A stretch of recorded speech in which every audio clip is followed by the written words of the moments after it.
Welcome back. This is Biology Chapter 4, Section 1, and today we're going to talk about the role of climate.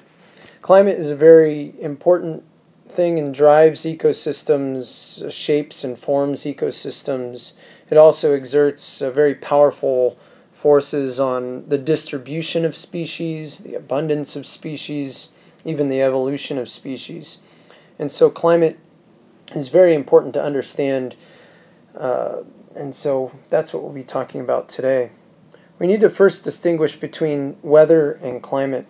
So when we talk about weather, we need to understand that it's sort of like the weatherman. The weatherman is going to tell you what tomorrow's forecast is. He's going to say, tomorrow in Orange it's going to be 75 degrees with scattered showers. And then maybe he even give you a 5-day forecast. But weather is the day-to-day condition of the Earth's atmosphere, and it's going to be in a particular time and place. Okay, so it's a day-to-day condition is the weather. Whereas climate, when we talk about climate, it's referring to a long-term pattern. It's the average year after year conditions of temperature and precipitation. And it's going to be in a particular region, so a much larger space.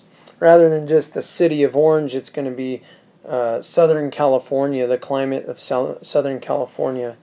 And so it's important to be able to distinguish between these two terms. So climate is caused by a few things.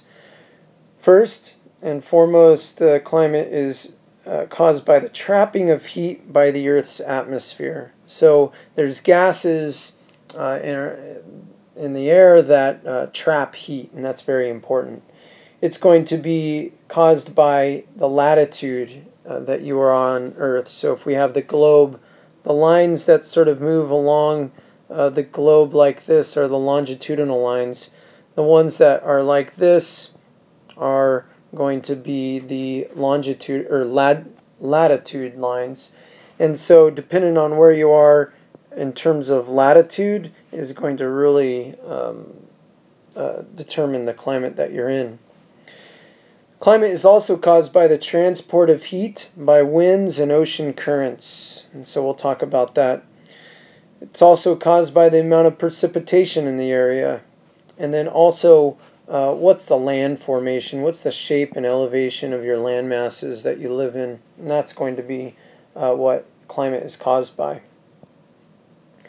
The greenhouse effect is a very important thing to talk about and understand. The greenhouse effect is a very good thing. You can give it a thumbs up. Without the greenhouse effect, life on Earth would not exist. And so the greenhouse effect is very important, and it's very important that it's in the proper balance, the greenhouse effect. And so the greenhouse effect is this. We have atmospheric gases that trap heat energy from the sun. And this is going to maintain the Earth's temperature range. It's very important that we have the greenhouse effect. It maintains the Earth's temperature range so life on Earth can exist. And it's composed of it's composed of many greenhouse gases. 3 are listed here. The first is listed, and it's CO2 or carbon dioxide. That's a greenhouse gas. Or methane, CH4, is a greenhouse gas. Or water vapor, H2O, in its gaseous state. And so these are examples of 3 greenhouse gases that trap heat, but there's many other ones that trap heat as well. So this diagram is very important to understand, and this is how the greenhouse effect works. Sunlight energy is going to go towards Earth. It's going to go through our atmosphere and hit the Earth's surface. Some of which is going to be absorbed by vegetation, dark oceans, and dark surfaces on Earth, even the blacktop in your roof. And then some of it's going to be reflected back. Some of that heat energy from the sun is going to be reflected back and will actually escape into space. Some of that heat energy from the sun will then also be trapped by some of these greenhouse gases. And so as it goes out of the atmosphere, will be reflected back into the Earth, and this is what maintains the Earth's temperatures. So greenhouse gases are very important, and this thing called the greenhouse effect is very, very important in the proper balance. So the effect of latitude on climate. So solar radiation strikes different parts of the Earth's surface at a different angle at different parts or at different times of year. And so at the equator, which I'll show you, energy from the sun strikes Earth almost directly and year-round, whereas the north and south poles gets the sun's rays at a lower angle. And so the next slide, I think the next slide will help you. Not this slide, actually. We'll just skip to this slide here.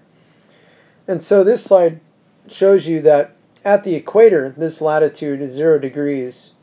The sunlight is hitting the Earth directly on most of the year. And so it's getting direct sunlight. Whereas as you move up, the angle is going to be lower. And so the sunlight hitting the poles is going to be much lower and therefore less intense.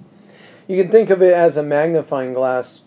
If you get that angle, that focus, that heat energy from the sun through the magnifying glass onto a leaf or a piece of paper, and it's real focused like it is here on at the equator, then it's going to burn, really heat that up and burn that piece of paper. Whereas if you sort of spread that light from the magnifying glass out along the surface, you really can't heat that paper up very much at all. And so that's the effect of latitude on climate. You should also know that this latitude is tropical. Temperate is just above that, and the poles is polar zones. So heat is transported in the biosphere in different ways. So because different parts of the Earth are heated up more or less, that's going to really control our ocean's currents and also drive different wind patterns. And so the transport of heat through the biosphere is something that drives climate. And so this is an important slide. Warm air over the equator is going to rise, while cooler air over the poles sinks towards the ground. So this movement, this rising and falling of air is going to cause winds and create currents and stuff in the atmosphere. This is going to transport heat. If we look at, let's see here, the oceans, the same sort of deal. So near the equator, you're going to have oceans sort of, the water is going to sort of rise from the bottom. In cooler water near the poles, the water is going to sink. And this is going to cause a circulation event in the oceans. Oops, I guess it goes this way. Throughout the oceans. This takes a long period of time to move that type of water, but that causes our currents. And so it's going to be due to this warming and cooling of water, but also surface winds can move surface water, which will cause currents in the ocean and transport heat. So that's Chapter 4, Section 1, and there'll be Chapter 4, Section 2 to come very soon.